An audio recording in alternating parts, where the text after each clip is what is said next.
Hamas और Israel के बीच चल रही जंग को 2 साल से ज्यादा का वक्त बीत गया है और इस बीच एक शख्स दलाली करने आया था, माय फ्रेंड ट्रम्प। ट्रम्प का सपना था कि वो गजा पर कब्जा करके उसे अपने तरीके से इस्तेमाल करेगा, इसीलिए वो गजा प्लान लेकर आया था। इस प्लान को पुश करने के लिए उसने नेतन्याहू के साथ मिलकर पिछले महीने सितंबर में एक प्रेस कॉन्फ्रेंस की थी और हैरानी की बात थी कि यूरोप और मिडिल ईस्ट के बहुत से लीडर्स ने इस प्लान को सपोर्ट भी कर दिया था।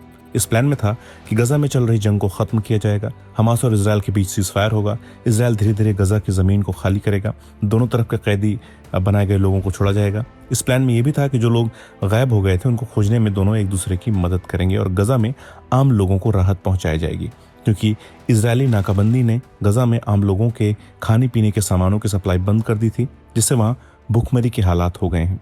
अगर ये प्लान कामयाब होगा तो फौरी तौर पर ज़ाहिरन गजा के आम लोगों को राहत मिलने की उम्मीद है, लेकिन समस्या ये है कि इसराइल इसके बदले ऐसी शर्तें रख देगा जो शायद हमास के लिए मानना बहुत मुश्किल होंगी। जैसे इसराइल चाहता है कि हमास हथियार छोड़ दे और गजा पर वो अमेरिका की मदद से अपने हिसाब से नियम कानून बना दे और गजा फिलिस्तीन की जमीन खाली करने के बजाय कुछ और हिस्सा हथियाई ले, जो उसकी फितरत रही है। इसलिए इस डील का मुमकिन होना थोड़ा मुश्किल है।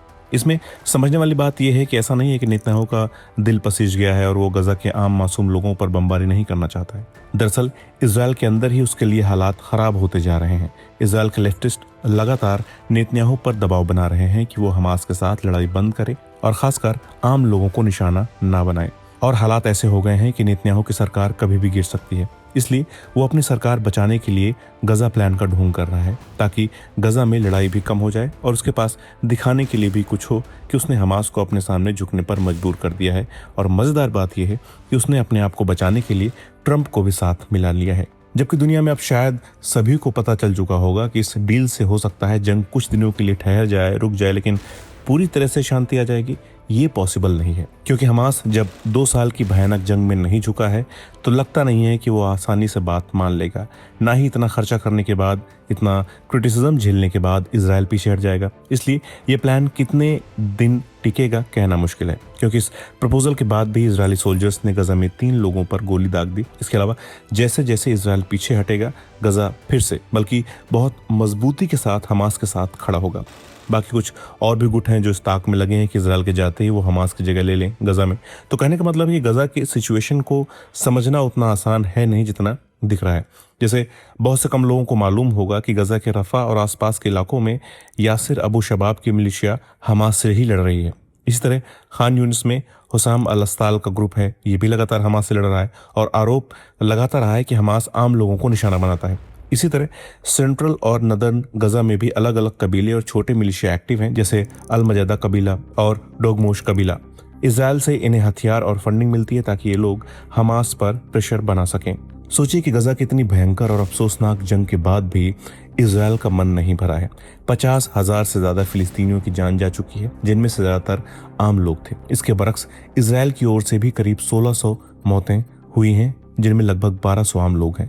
गजा पूरी तरह तबाह हो चुका है, बिल्डिंग्स, दुकानें, मकान सब तबाह बर्बाद हो चुके हैं और अब तो जंग का दायरा गजा से वेस्ट बैंक की तरफ फैल चुका है और अब इजरायली वेस्ट बैंक के इलाके में भी फिलिस्तीनियों को निशाना बना रहे हैं और वेस्ट बैंक के फिलिस्तीनी लड़ाके भी एक्टिव हो गए हैं।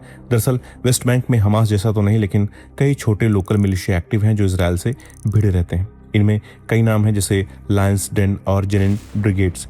ये ग्रुप्स हैं जो जेनिन, नाबलास और कुछ इलाकों में इजरायली फोर्सेस को टारगेट करते हैं।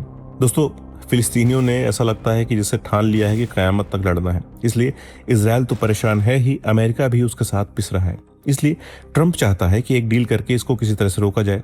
दोनों ने, इजराइल और हमास ने भी मान लिया है कि लड़ाई को रोकेंगे। इस पर भी बात हुई कि एक इंटरनेशनल फोर्स होगी जो यहाँ तैनात होगी ताकि कोई ना लड़े और राहत के लिए सामान पहुंचाने में वो मदद करेगी ताकि गजा से भूखमरी खत्म हो, और फिलिस्तीनी पुलिस को ट्रेनिंग भी देगी। इसमें अमेरिका, इजिप्ट, कतर, तुर्की, जॉर्डन और यूएई के जवान शामिल होंगे।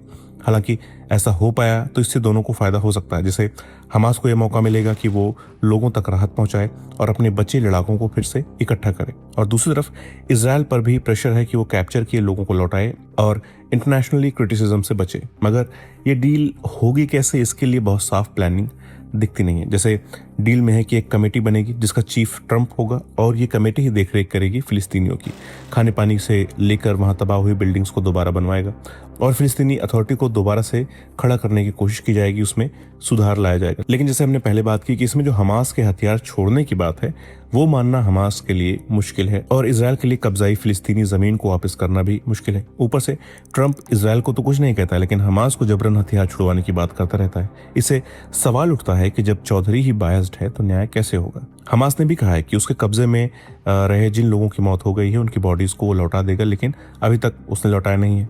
दोनों को एक दूसरे पर भरोसा है ही नहीं, इसीलिए डील के बाद भी इजराइल ने फायरिंग करके 3 फिलिस्तीनियों की जान ले ली, फिर उसके बाद बमबारी की। गजा में भी कई और जगहों से बवाल की खबरें आ रही हैं और अगर ये बवाल बढ़ गए तो फिर इस डील का कोई मतलब नहीं रह जाएगा। खबर ये भी है कि फ्रांस और ब्रिटेन मिलकर एक दूसरा प्रपोजल तैयार कर रहे हैं जिसमें यह है कि जो इंटरनेशनल फोर्स बनाई जाएगी वो यूएन मॉडल पर काम करेगी ताकि बाकी दूसरे देशों के जवान भी उससे जुड़ सकें। वहीं हमास का कहना है कि इजराइल तुरंत नाकाबंदी हटाए, बॉर्डर खोले ताकि गजा के लोगों तक खाने पीने का सामान पहुंचे और लोगों को राहत मिले। इसके साथ साथ वो ये भी कह रहा है कि इजराइल को वापस लौटना चाहिए अपनी ज़मीन पर। हमास पूरी तरह इजराइल की वापसी चाहता है गजा से, मगर डील में है कि इजराइल अभी भी गजा के बड़े हिस्सों पर कंट्रोल रखेगा, जैसे बेत हनून, गजा सिटी और रफा इलाके पर। लेकिन हमास को ये बर्दाश्त नहीं है, वो चाहता है कि हर इजरायली सोल्जर गजा से पूरी तरह निकल जाए।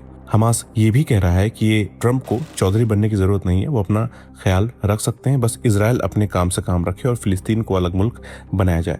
लेकिन दूसरी तरफ नेतन्याहू ने साफ कहा है कि डील में फिलिस्तीन को अलग मुल्क बनाने पर कोई बात नहीं होगी, लेकिन वो कह रहा है कि हमास को हथियार छोड़ना होगा। इसमें कौन पहले क्या करेगा इसे लेकर ही सारा झमेला है। मतलब इजराइल हमास पहले आप खेल रहे हैं। इजराइल कह रहा है कि पहले हमास हथियार छोड़े, वही हमास कह रहा है कि पहले इजराइल गजा छोड़े।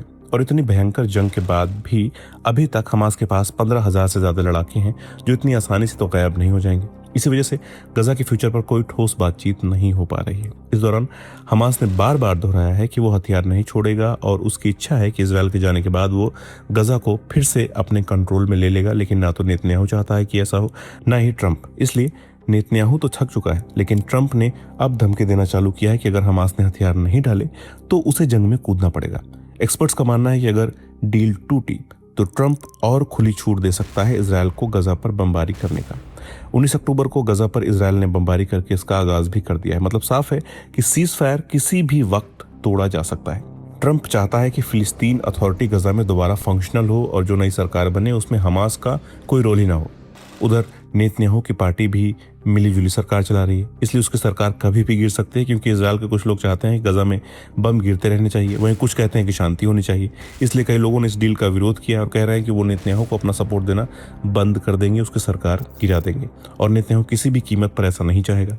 अगर मिलिट्री के नज़रिए से देखें तो इजराइल का अगला प्लान है कि वो और बमबारी करे और गजा को छोटे छोटे टुकड़ों में बांटकर सभी इलाकों में इजरायली फौज लगा दे ताकि हमास दोबारा रीग्रुप ना कर सके। इजराइल चाहता है कि गजा के चारों ओर उसका कंट्रोल रहे। वो प्लान्ड तरीके से चेक पॉइंट्स, सीसीटीवी टावर्स और सर्विलांस सिस्टम बढ़ाने पर काम करे ताकि पूरे गजा को कंट्रोल में लिए बिना ही वो सभी इलाकों को मॉनिटर कर सके।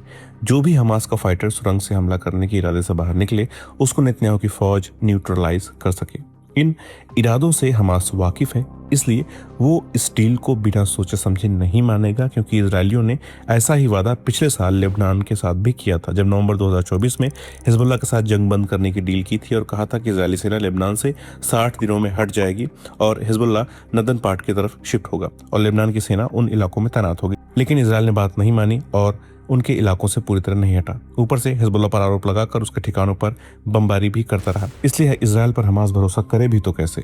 हमास बार बार कह रहा है कि वो नहीं झुकेगा और इस डील को उसके हिसाब से ही तैयार करना होगा। तो दोस्तों ये था एक छोटा सा वीडियो इजरायल हमास अपडेट पर और सीज़फायर डील पर। वीडियो कैसा लगा आप ज़रूर कमेंट करके बताइए। अगर मेरे कंटेंट आपको अच्छे लगते हैं तो प्लीज़ चैनल को ज्वाइन कर लीजिए या फिर सुपर थैंक्स भेजकर सपोर्ट कीजिए। Thank you so much. मिलते हैं जल्द एक नए वीडियो में नए टॉपिक के साथ।